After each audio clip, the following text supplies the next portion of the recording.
start driving better. But those low air pressures, that baby gets sideways sometimes. Yeah, we see some give and take off the corner here. Oh, got a... Whoa, trouble. Ryan Newman's Kodak Dodge has had a hard impact into the concrete wall, and the back of the car pushed in. Ryan was one of the early favorites here, having been the most laps twice in the race here. And there we are in progress. The car's already backwards, and it goes right up across, so just like you said, Rusty, right across into the wall and just nudges that left rear quarter panel. Yeah, Jerry, I'm not for sure that might have started a little bit earlier in what we just showed you this, and we'll go back and try to find some more. But no, it was a hard impact right up in the safe barrier, and thank gosh for the safe barrier. You know, he hit left rear instead of driver's side, so that's much better. Yeah, that's still a hard lick, though, and even if you hit a softball, it's still a hard lick.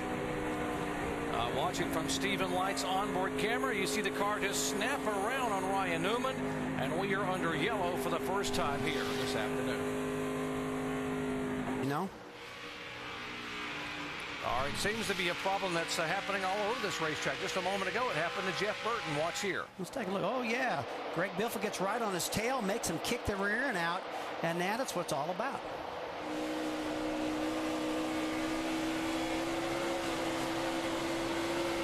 Well, you know, that was a pretty early in this race so far, buddy. With the Chicago concrete. Well, he's another one of the guys working the top side of the racetrack and just jumps out on him. Gets up into that gray area where there's a lot of tire rubber and stuff built up. Pancakes the wall, but he's still going. Doesn't look like it hurt him too bad. Let's take a look from the onboard of the 90 car, Stephen Light. Juan just real high. Yeah, a little kiss. I don't know. He's still going, Andy. Yeah, these guys are running just as hard as they can. Car had his troubles here with the outside wall. Let's take a look. Eric Almirola, right side of your screen, getting squeezed up to the outside. Yeah, not much he could do right there. He just got squeezed by the 47 of Kelly Byers, and that was getting in the corner. This is not a place where you normally get in the wall, but these guys are 3 wide. Probably that 47 car. Byers probably didn't know he was out. From 10th position here, Doc, and they have struggled to get the handling under this car all day as well. They have trouble with the front grip on the car. Yellow's out. Reckon turn Caution's three. out. Reckon turn 3. And this is a bad break for Kim. Oh, when you make that pit stop,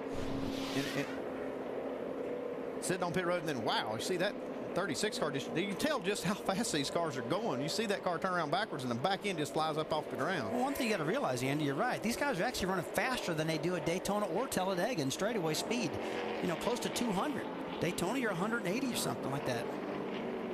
That was a pretty spectacular crash right there, but it looks like Any undue cautions for any reasons? Nothing they can penalize as far as just be a caution for us. And we have a caution on the track, guys. All right, Jamie, trouble here. The 37 car, somewhat of a replay as a what? you're right. Got one spin here. Stay up high. All clear. No caution. Keep digging. Caution's out. That was David Rudiman's in car. Times are moving around a little bit, but this is a great run for this kid in this team, too, because they got to build some momentum. Dale Jr. said, hey, I'd drive this car if I could to get it back on track, but he's doing it. And a trouble at the 18 car again. Eric Almirola spins around and comes to rest on the inside of the back straightaway. Gets it fired now. We'll pull back. He got right in front of Kyle Krisloff and just got loose and just lost it. Maybe he wasn't quite clear. He thought he was clear and just moved right up on Kyle Krisloff.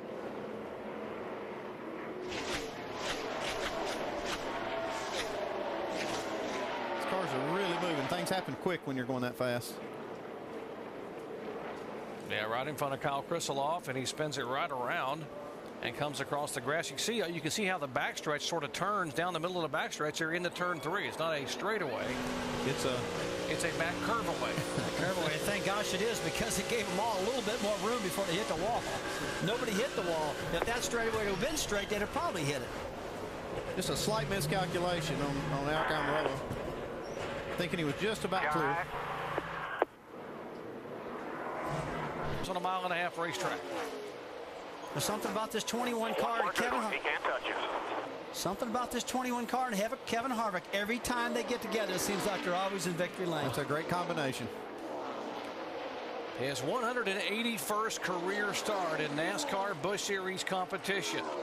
The 2-time NASCAR Busch Series champion Kevin Harvick comes down, and the margin is still a second between Harvick and Kenseth.